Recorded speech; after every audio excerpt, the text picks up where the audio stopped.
السلام علیکم ناظرین، پروگرام ویژن پر راجہ عاطف ذوالفقار کے ساتھ آپ کی خدمت میں حاضر ہوں۔ نیازی ہوں، قریشی ہوں یا علوی ہوں، سب کی بکری بیٹھ گئی ہے، کیونکہ علوی میزائل تب کا ٹھس کر گیا ہے جبکہ نیازی اور قریشی نے بھی سرنڈر کر دیا ہے، اور بشرا بی بی کا آپریشن 5 سٹار ہوٹل بھی ناکام ہو گیا ہے، جبکہ عثمان ڈار کو گولی لگنے کی اطلاعات ہیں۔ یہ تمام کیا خبریں ہیں، بہت ہی چشم کشا انکشافات آج آپ کے سامنے کریں گے، مگر اس سے پہلے کہ اپنے پروگرام کو آگے بڑھائیں، آپ سے گزارش ہے کہ اگر ابھی تک آپ نے ہمارا چینل سبسکرائب نہیں کیا تو پلیز کر لیجئے، ساتھ ہی بیل آئیکن بھی دبا دیجئے تاکہ جو ہی ہمارا کوئی نیا پروگرام اپلوڈ ہوتا ہے تو اس کا نوٹیفیکیشن فوری طور پر آپ کو موصول ہو سکے۔ پروگرام کے آغاز میں ایک اور خبر آپ کے ساتھ شیئر کرتے ہیں جناب۔ وہ خبر ہم نے اس شروع میں آپ کو نہیں بتائی تھی۔ خبر ہے تو کوئی زیادہ بڑی خبر نہیں ہے، لیکن اگر اس کو دیکھا جائے تو اس کے دلچسپ خبر ہے اور اس کے بہت سارے معنی ہیں، اس کے اندر بہت سارے اشارے پنہا ہیں۔ خبر یہ ہے کہ جی پاکستان تحریک انصاف کے کسی کارکن نے عمران خان کے اکاؤنٹ میں جمع کرائے ہیں 75,000 روپے مبلغ سکہ رائج الوقت۔ اب بندہ سوچا یار عمران خان صاحب کے اکاؤنٹ میں 75,000 روپے کی کیا ویلیو ہے، لیکن وہ جمع کیوں کروائے گئے ہیں؟ ویسے خان صاحب تو خیر اگر باہر بھی ہوتے تو وہ 75,000 تو کیا مطلب 1,000 روپے بھی آپ کو پتہ ہے وہ چندہ شندہ لے لیتے ہوتے، لیکن یہ جو جمع کرائے ہیں ان کے کسی بڑی چاہنے والے نے جمع کرائے ہیں، اور یہ پیسے خان صاحب کے اکاؤنٹ میں جمع کرانے کے بعد جس شخص نے یہ جمع کرائے ہیں، جو بھی ان کی پارٹی کا کارکن ہے، اس نے کیا ہے اٹک جیل کے سپرنٹینڈنٹ سے رابطہ اور ان سے یہ درخواست کی ہے کہ جناب مہربانی کریں، یہ جو پیسے میں نے خان صاحب کے اکاؤنٹ میں جمع کروائے ہیں یہ آپ خان صاحب سے کہہ کے نکلوا لیں، اور خان صاحب کو ان پیسوں کی آپ نے دیسی مرغیاں جو ہیں وہ لا کر کے فراہم کرنی ہیں، کیونکہ خان صاحب آپ کو پتہ ہے دیسی مرغی کھائے بغیر رہ نہیں سکتے، اور دیسی مرغیاں کوئی اتنی فراوانی سے تو جیل میں دستیاب نہیں ہیں۔ تو سپرنٹینڈنٹ جیل نے کیا کیا؟ سپرنٹینڈنٹ جیل نے ہاتھے جوڑ لیے، انہوں نے کہا بھائی تیری مہربانی تو پتلی گلی چو نکل جائے، میں سانو نہ مروائی۔ انہوں نے کہا کہ جناب جو ہم قانون کے مطابق خان صاحب کو سہولیات دے سکتے ہیں وہ ہم دے رہے ہیں، اور یہ دیسی مرغی وغیرہ والی جو خواہش ہے یہ بھی ہم کبھی کبھار پوری کر دیتے ہیں، ایسی بات نہیں کہ ہم نہیں کرتے، لیکن اگر آپ یہ کہیں کہ آپ ادھر آ کے پیسے دیں گے اور کہیں گے کہ خان صاحب کو ادھر دیسی ککڑیاں کھلائی جائیں تو خان صاحب جیل میں جناب سسرال نہیں آئے ہوئے، مطلب ان کے کہنے کا مطلب یہ تھا۔ تو یہ ایک دلچسپ خبر تھی، ہم نے کہا آپ کے ساتھ شروع میں شیئر کر لیں، اور پھر جس وقت ہم آپ سے اس وقت گفتگو کر رہے ہیں اس وقت ایک عشائیہ چل رہا ہے جناب، اور وہ عشائیہ دیا گیا ہے سپریم کورٹ بار ایسوسیشن کی طرف سے جناب جو آؤٹ گوئنگ چیف جسٹس ہیں جسٹس عمرتا بندیال، ان کے اعزاز میں سارے لوگ وہاں پہ پہنچ گئے ہیں، سپریم کورٹ کے سارے ججز وہاں پہ موجود ہیں، تمام جو وکلاء کے جو بڑے نمائندے ہیں، منتخب عہدیدار ہیں، وہ وہاں پہ موجود ہیں، لیکن ایک شخص جس نے یہاں پر آنا تھا وہ نہیں آیا، اور وہ شخص کون ہے؟ وہ شخص وہ ہے جو عمرتا بندیال صاحب کے جانے کے اگلے ہی روز آپ بطور چیف جسٹس حلف اٹھائیں گے، کیونکہ نامزد تو وہ ہو چکے ہیں بطور چیف جسٹس۔ جسٹس قاضی فائز عیسیٰ کی بات میں کر رہا ہوں، جسٹس قاضی فائز عیسیٰ کا انتظار کیا جاتا رہا، اور جس وقت میں آپ سے اب گفتگو کر رہا ہوں اب سے کچھ لمحے قبل پھر وہ اسٹیج پر کارروائی کا آغاز کر دیا گیا، کیونکہ جسٹس قاضی فائز عیسیٰ تشریف نہیں لے کر آئے۔ اچھا، ان کے تشریف نہ لانے کے پیچھے بھی ایک اور وجہ ہو سکتی ہے، یہ ایک میں آپ کو اندازہ بتا رہا ہوں، کیونکہ فل کورٹ جو الوداعی ریفرنس دیا جاتا ہے کسی بھی آؤٹ گوئنگ چیف جسٹس کو، وہ لینے سے عمرتا بندیال صاحب نے انکار کر دیا ہے۔ اب وہ چونکہ اس کے بعد سب سے سینئر موسٹ جج تو جسٹس قاضی فائز عیسیٰ ہیں، تو اگر وہ فل کورٹ ریفرنس الوداعی دیا جاتا عمرتا بندیال صاحب کو تو وہ پھر جسٹس قاضی فائز عیسیٰ نے اس کو لیڈ کرنا تھا، تو بندیال صاحب نے انکار کر دیا، اگرچہ کہ بندیال صاحب کے انکار کی اور بھی بڑی وجوہات ہیں، کیونکہ فل کورٹ ریفرنس تو ویسے ہی ان کی چھیڑ ہے، چاہے وہ ان کا الوداعی ریفرنس ہی کیوں نہ ہو، تو وہ شاید اس وجہ سے قاضی فائز عیسیٰ نے کہا کہ اچھا پھر جب ہمارے فل کورٹ ریفرنس میں آپ تشریف نہیں لاتے اور ہم اس کا اعلان بھی نہیں کرتے تو پھر ہم آپ کے الوداعی عشائیے میں کیوں جائیں بھائی، بات تو ٹھیک ہے۔ بہرحال یہ ایک خبر تھی، ہم نے کہا آپ کے ساتھ یہ شیئر کر دیں، اور اس کے علاوہ خبر یہ ہے کہ جو جانے والے چیف جسٹس ہیں، اگرچہ کہ ان کا آخری جو دن ہے بطور چیف جسٹس سپریم کورٹ میں وہ 16 ستمبر ہے، جس میں ابھی 3-4 روز باقی ہیں، لیکن جو گھر ہے ان کا سرکاری ججز کالونی کے اندر چیف جسٹس ہاؤس جس کو کہا جاتا ہے، ویسے بڑی خوبصورت جگہ جی۔ میں جیسے افتخار چودھری صاحب جب وہاں ہوتے تھے اور وہ وکلاء میں تھی تو میں ٹی وی کے ساتھ منسلک تھا اور رپورٹنگ کرنے جایا کرتا تھا، آپ ان کے گھر کے باہر کھڑے ہو کے مرگلہ کی پہاڑیوں کو ایسا لگتا ہے مرگلہ کی پہاڑیاں جھک کر ججز کالونی کے اوپر آئی ہیں، کیا خوبصورت منظر ہے وہاں پہ جی۔ بہرحال وہ جب بھی میں اس کالونی کو سوچتا ہوں تو مجھے بڑی اچھی لگتی ہے وہ کالونی، تو وہ جو گھر تھا سرکاری وہ خالی کر دیا ہے جسٹس عمرتا بندیال صاحب نے، اور اسی ہفتے یہ پتہ چلا ہے کہ جسٹس قاضی فائز عیسیٰ وہاں پر منتقل ہو جائیں گے، اور یہ بھی خبر ملی ہے کہ جسٹس قاضی فائز عیسیٰ کو بطور چیف جسٹس جو سیکیورٹی ملنی ہے وہ آج سے فراہم کر دی گئی ہے۔ اب آتے ہیں ہم اپنی ان خبروں کی طرف جو میں نے آپ سے شروع میں عرض کی، اور جو کہ آپ نے تھمبنیل میں بھی دیکھی. اس میں ایک تو جناب آج سائفر کیس کی سماعت ہے. یہاں پر یہ بھی آپ کو بتا دوں کہ یہ جتنی خبریں ہیں یہ شاید میں آپ کو الگ الگ نہ بتاؤں, ترتیب سے بتاؤں گا تو یہ ان ساری خبروں کا مطلب وہی نکلے گا جو میں نے تھمبنیل میں لکھا ہے یا جو شروع میں عرض کیا آپ سے. سائفر کیس کی آج سماعت تھی جی. آج سائفر کیس کی سماعت 2 جگہ پہ ہوئی. ایک تو عمران خان صاحب چونکہ اٹک جیل میں ہے اور ان کی سیکیورٹی ایشوز کی وجہ سے عدالت جو ہے وہاں پر لگائی گئی اور وہاں پہ جج صاحب تشریف لے کر گئے, اور میرے خیال کوئی زیادہ سے زیادہ جو مجھے ذرائع نے بتایا کچھ 6 سے 7 منٹ جج صاحب وہاں پہ رکے ہیں, کیونکہ کرنے کا کچھ وہاں پہ تھا نہیں. عمران خان صاحب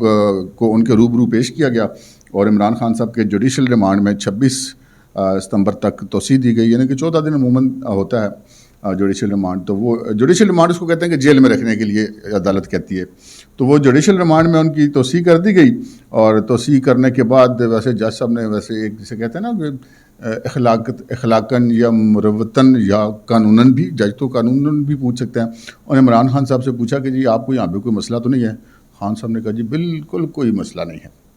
اب یہ خان صاحب نے کیوں کہا یہ آگے چل کے آپ کو بتائیں گے. اسی طرح شاہ محمود قریشی صاحب بھی آج اسی عدالت میں پیش ہوئے, لیکن وہ چونکہ اڈیالہ جیل میں اور ان کو لایا گیا تھا عدالت میں پیش کرنے کے لیے. اچھا, شاہ محمود قریشی جنہیں ہتھکڑیاں لگا کر لایا گیا, ان کے آج باڈی لینگویج کے اوپر بہت سارے لوگ بات کر رہے ہیں کہ وہ بالکل گری ہوئی تھی. شاہ صاحب بہت جسے کہتے ہیں ڈاؤن فیل کر رہے تھے, اور انہوں نے جو چلتے چلتے گفتگو کی کچھ صحافیوں کے ساتھ, اور انہوں نے کہا کہ جی مجھے تو سیاسی مقدمے کی سزا مل رہا ہے, 9 مئی کو تو میں تو تھا ہی نہیں, اور یہ جو سائفر والا کیس ہے اس میں مجھے بس ویسے ہی ملوث کیا گیا ہے. میں ایک بے قصور ہوں اور ایک بے قصور قیدی کو انہوں نے حراست میں رکھا ہے, اور ہم اس کو صبر سے برداشت کر لیں. آپ صبر سے اس لیے برداشت کر رہے ہیں شاہ محمود قریشی صاحب کہ آپ کے پاس اس کے علاوہ آپشن کوئی نہیں ہے. جو لوگ ہمارا یہ پروگرام ریگولر دیکھتے ہیں ان کو یہ پتہ ہے کہ جب شاہ محمود قریشی صاحب جسمانی ریمانڈ پر تھے FIA کی حراست میں, تو ان کو بڑی سہولتیں وہاں پر دی گئی تھیں. ہم نے آپ کو اس وقت بھی بتایا تھا کہ شاہ محمود قریشی صاحب کو FIA کی حوالات میں نہیں رکھا گیا تھا. شاہ محمود قریشی صاحب کو جو FIA کی اکیڈمی ہیڈ کوارٹر کے اندر, اس کے اندر ایک ایئر کنڈیشن کمرے میں جہاں پہ ٹی وی AC ساری سہولتیں موجود تھیں, اور ان کو وہاں پر رکھا گیا تھا. اور ان سے کہا جا رہا تھا کہ شاہ صاحب تفتیش میں تعاون کریں, ہم نے بھی قانون کے مطابق ہی کارروائی کرنی ہے, تو مہربانی کریں نہ اپنے لیے مسائل پیدا کریں نہ ہمارے لیے مسائل پیدا کریں. لیکن شاہ محمود قریشی صاحب کی سمجھ میں یہ بات نہیں آئی تھی. ان کا یار AC لگے ہوئے ہیں, ٹی وی چل رہے ہیں, کھابے چل رہے ہیں, خالی یہی ہے نا کہ میں باہر نہیں جا سکتا, تو مجھے کیا ضرورت ہے کوئی بیان دینے کی یا اپنا قصور ماننے کی. تو شاہ صاحب نے وہ تعاون نہیں کیا. تو پھر جب 2 دن شاہ صاحب کو کہا جاتا رہا ٹھنڈے کمرے میں رکھ کے, تو شاہ صاحب کو بات سمجھ نہیں آئی. تو اس کے بعد تیسرے دن شاہ صاحب کو اس کمرے سے ایسے کر کے نکالا گیا اور لے جا کے سیدھے حوالات کے ٹھنڈے فرش پہ پھینک دیا گیا. یعنی کہ ویسے تو گرم ہی ہوگی لیکن فرش تو ٹھنڈا ہی ہوتا ہے نا جی. تو شاہ صاحب کو پھر وہاں پر جو ہے وہ ایئر کنڈیشن کمرے کے گدے کے بجائے حوالات کی فرش پہ سونا پڑا. اس کے بعد وہ جوڈیشل ریمانڈ پر جیل چلے گئے, اور آج کل ان کا جو عارضی پتہ ہے وہ سینٹرل جیل اڈیالہ کا ہے. تو وہیں سر ان کو لا کر پیش کیا گیا تھا. یہ جو ہم نے اپنے انٹرو میں یہ بات کی کہ نیازی اور قریشی دونوں کے سینٹر, عمران خان صاحب پاکستان تحریک انصاف کے چیئرمین ہیں جی, اور قریشی صاحب سینئر وائس چیئرمین ہیں, اور جو پارٹی کے صدر ہیں چودھری پرویز الہی صاحب وہ پہلے ہی اڈیالہ جیل میں, اور ان کی بھی وہ ہم کہتے ہیں بکری بیٹھی ہوئی ہے. وہ بیچارے تب ترلے کرتے پھرے یار میرے کو غلط کرو, ہم آپ کو بتاتے ہیں اپنے پروگرامز میں, لیکن ان سے کوئی بات نہیں کر رہے. تو یہی صورتحال اب ان دونوں حضرات کے ساتھ ہے, لیکن اب ان دونوں حضرات کو بات سمجھ آ گئی ہے, لیکن سمجھ تھوڑی لیٹ آئی ہے. تو جو آج شاہ محمود قریشی صاحب کی باڈی لینگویج تھی, ہم نے آپ کو بتایا ان کے چہرے سے ان کی جو ہے وہ پریشانی عیاں تھی, اور وہ بس اپنے صابر شاکر ہونے کا جو ہے وہ ذکر کر رہے تھے. اور اسی طرح جب جو ہمارے ذرائع کا کہنا ہے کہ جب عمران خان صاحب کو اٹک جیل کے اندر جب جج صاحب تشریف لے کے گئے اور وہاں پر جا کے عدالت لگائی گئی اور عمران خان صاحب کو وہاں پہ پیش کیا گیا, تو وہ پھر دیکھنے والوں نے دیکھا کہ خان صاحب بالکل جسے کہتے ہیں نا کہ ڈاؤن تھے, اور نظریں اٹھا کر بات نہیں کر رہے تھے, اور نظریں جھکا کر ہی بات کر رہے تھے. تو پھر ہم اس کے بعد اسی نتیجے پہنچیں گے قریشی صاحب ہوں یا نیازی صاحب ہوں, ان کو سمجھ آ گئی ہے کہ یہ جیل ہی ہوتی ہے. اب بڑا اچھا ہے کہ پیاری متفان تھا, جیل میں یہ نہیں ہے, جیل میں وہ نہیں ہے, یہ پریشانی ہے, وہ پرابلم ہے, یوں ہے وہ ہے, ادھر درخواست دے دو ادھر درخواست دے دو. وہ درخواستیں ادھر ہی پڑی ہوئی ہیں, کسی پہ فیصلے محفوظ ہو گئے ہیں اور کچھ ہو نہیں رہا. تو وہ جو کسی بھی شخص کو جیل میں جانے کے بعد جو پہلا سبق ملتا ہے نا, وہ اب ان کی سمجھ میں آ گیا. اور وہ پہلا سبق کیا ملتا ہے کہ اندر صبر کا سبق ملتا ہے, کہ جب کوئی بھی شخص قید ہو, کوئی بھی کسی کی بے آزادی سلب ہو جائے, وہ مقید کر دیا جائے, تو وہ پھر اس کو صبر کرنا پڑتا ہے. اس کے پاس آپشن کوئی نہیں ہوتی کہ وہ جو اندر اس کے ساتھ ہو رہا ہے وہ بس اس کے اوپر صبر کرے. وہ اندر شور مچانے کا فائدہ تو کوئی نہیں ہے، کیونکہ میں نے آپ سے عرض کی تھی کہ جو ملاحظہ بیرک ہوتی ہے نا، اس کا مقصد یہی ہوتا ہے. کوئی بھی قیدی جب جاتا ہے یا حوالاتی جیل میں جاتا ہے نا، تو پہلی رات اس کو ملاحظہ بیرک میں رکھتے ہیں تاکہ اس کو یہ سمجھ آ جائے کہ یار آپ جتنے بڑے ترم خان تھے، آپ جتنے بڑے وزیر تھے، وزیر اعظم تھے، گورنر تھے، آپ کوئی بڑے افسر تھے، آپ کوئی بڑے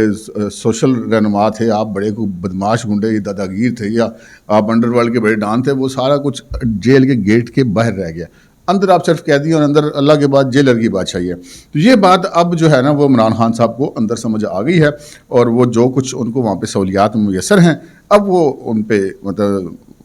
انہیں کو وہ کہہ رہے ہیں بس ٹھیک ہے جو میں چاہتا تھا مجھے، کتابیں ان کو ملی ہوئی ہیں، کھانا پینے کو ان کو اچھا مل جاتا ہے، 2-3 ملازم بھی ملے ہوئے ہیں، تو ادویات کی سہولت، علاج کی سہولت، ڈاکٹر سیکیورٹی یہ وہ، اور ٹی وی اخبارات، یہ ساری چیزیں ان کو وہاں پہ مل رہی ہیں. تو پھر اب ان کو سمجھ آ گیا کہ نہیں بھائی جی انہی چیزوں کے ساتھ گزارا کرنا پڑے گا. تو وہ ہمارے پنجابی اور پٹواری بھی کہتے ہیں نا بکری بیٹھ جانا، تو بکری ان دونوں کی بیٹھ گئی. اچھا بکری عارف علوی صاحب کی بیٹھ گئی. آج پھر انہوں نے چاہے کہ پیالی میں طوفان برپا کرنے کی کوشش کی ہے. خبر چلی جناب کہ عارف علوی صاحب نے، صدر مملکت نے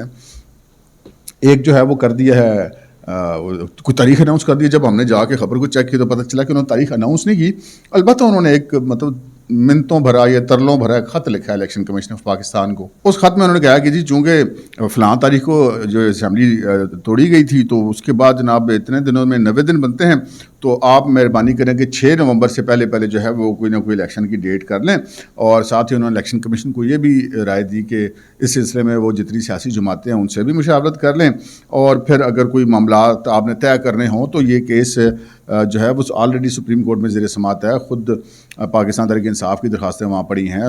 وکلاء تنظیموں کی درخواستیں وہاں پڑی ہیں، تو آپ سپریم کورٹ سے بھی رہنمائی لے سکتے ہیں. اب یہ وہی علوی صاحب ہیں جو پہلے الیکشن کمیشن کے چیف کو بلا رہے تھے کہ آؤ تو بہ کے میرے نال الیکشن کی تاریخ طے کرو، تو انہوں نے آگے سے خط لکھ کے بتا دیا کہ جی علوی صاحب اب آپ کے پاس یہ اختیارات نہیں ہیں. تو اس کے بعد بھی علوی صاحب کو جو ہے اسے کہتے ہیں نا کہ وہ ایک پریشانی رہی، ایک ہیجان میں مبتلا رہے، کیونکہ ادھر سے بار بار ان کو پارٹی والے بھی، جو ان کی پرانی پارٹی ہے، کیونکہ علوی صاحب جو ہیں وہ معذرت کے ساتھ کہ وہ صدر پاکستان، تو انہوں نے اپنے آپ کو کبھی ایک دن کے لیے بھی نہیں سمجھا، اور وہ عمران خان کی پارٹی کا کارکن ہی اپنے آپ کو سمجھتے رہے، اور اسی طرح وہ ایکٹ بھی کرتے رہے. ان کا پورا 5 سال کا کیریئر گوا ہے. تو وہ بار بار ان کو وہاں سے کہا جاتا تھا، کبھی پی ٹی آئی کی کور کمیٹی کے اجلاس میں صدر سے مطالبہ کر دیا جاتا تھا، کبھی بشرا بی بی ملنے آ جاتی تھی کہ جناب بھی کریں آپ، کبھی وہ وکلا جا کے ان سے کہتے تھے، کبھی P T I Imran Khan صاحب کے میسنجر جا کے کہتے تھے، کبھی عمران خان کی ہمشیرہ عمران خان کا رکا لے کے تحریری اٹیک جیل سے وہاں پہنچ جاتی تھی. تو علوی صاحب کو سمجھ نہیں آتی کہ کیا کریں. علوی صاحب نے تیاری پوری پکڑ لی تھی کہ بس اب میں اعلان کر دوں گا، ایک ہیجان برپا ہو جائے گا. خان صاحب کی تو پوری سیاست ہی وہ جو وہ ہیجان کی ہے، کیوس کی ہے، تو وہ ایک اور صحیح. تو وہ پھر پتہ لگ گیا کہ علوی صاحب اب کس چکر میں، اب ملک میں ہیجان کی تو گنجائش بالکل بھی نہیں ہے. معیشت ایک لمحے کا ہیجان ہوتا ہے تو اسٹاک مارکیٹ آپ کی گر جاتی ہے، ڈالر آپ کا چڑھ جاتا ہے، بیڑا غرق ہو جاتا ہے. تو اب وہ بھائی جی یہ فیصلے تو ہو چکے ہیں کہ یہ جان سے جان والا کام اب پاکستان میں کسی کو نہیں کرنے دینا. تو وہ پھر 2 بڑے افسران جو ہیں وہاں پر پہنچ گئے. ہمارے جو آرمی چیف ہے جنرل عاصم منیر صاحب، اور چیف جو ہیں ISI کے جنرل ندیم انجم صاحب. تو وہ 4th فلور آپ کو پتہ ہے نا خالی کرا دیا گیا. پھر انہوں نے وہاں پہ عارف علوی صاحب کو ان کے آفس میں جا کے بڑے اچھے طریقے سے، تسلی بخش طریقے سے سمجھایا، کیونکہ وہ ان کو سپریم کمانڈر ہیں جی مسلح افواج کے. تو انہوں نے کہا سر تسی سپریم کمانڈر ہو. یہ ایسے میں ایک اندازہ قائم کروں، ایگزیکٹ فگر تو ہمیں نہیں پتہ بھائی، ان 3 بندوں کی آپس کی بات ہے. ایک ہم مطلب ایک اندازہ کر سکتے ہیں، ان کو بٹھا کے سمجھا کہ جناب آپ سپریم کمانڈر اپنی جگہ پہ، لیکن یہ بھائی جان ملک کے مسائل ہیں. تو علوی صاحب نے جب کوئی آگے سے چیپ کی ہوگی، کو کیڑے نکالے ہوں گے، کیونکہ ان کو پہلے وزارت قانون سے وغیرہ سے وہ رائے لے چکے ہوئے تھے کہ وزارت قانون نے کہتے کہ جی آپ نہیں کر سکتے، لیکن ان کو وہ سکون نہیں آ رہا تھا. وہ پھر سکون آ گیا کیونکہ 4تھا فلور پورا خالی کرا لیا. پورا جب فلور خالی کرایا ہو تو پھر ایک کمرے میں بیٹھ کے گفتگو کرنے کا مزہ نہیں آتا نا. ہو سکتا ہے پہلے ان کو ان کے آفس میں بٹھا کر انہوں نے تسلی سے سمجھایا، اس کے بعد کسی دوسرے کمرے میں لے گیا ہوں، پھر گیلری میں تسلی سے سمجھایا ہو، پھر کسی بالکونی میں سمجھایا، پھر کسی ٹیرس میں سمجھایا، یعنی کہ پورا 4th فلور ہو سکتا ہے گھوم گھام کے سمجھایا ہو. تو بر علوی صاحب کو بات سمجھ میں آ گئی. اب جب سمجھ میں آ گئی تو وہ جائیں کدھر؟ اوپر سے جناب وہ کیا بشرا بی بی اور کیا کور کمیٹی اور کیا یہ سارے مطلب علوی صاحب کو رگڑا دے جا رہے ہیں کہ اعلان کرو اعلان کرو. علوی صاحب کیا کرتے ہیں؟ علوی صاحب نے پھر وہ کہتے ہیں تب کے ٹھس کر کے، جتنا ان کو رگڑا لگایا، جتنا ان کو گرم کیا، وہی پشاور کے تمنچے والی بات ہے کہ وہ بس تب کے ٹھس کر گیا. اب وہ ٹھوس کا اس طرح کر گیا کہ انہوں نے بس ایک ترلا بھرا خط لکھ دیا. ان کے سامنے بھی سچے ہو گئے، پی ٹی آئی والے کے سامنے بھی، دیکھیں جی میں تو یہی کر سکتا تھا تو میں نے یہ کر دیا. اور پھر اگلی کام کرنے کی ہمت نہیں پڑی، کیونکہ ان کو مطلب سمجھ تو آ گئی تھی نا بات ساری. تو وہ پھر جناب جسے کہتے ہیں نا کہ بکری بہ گئی. پھر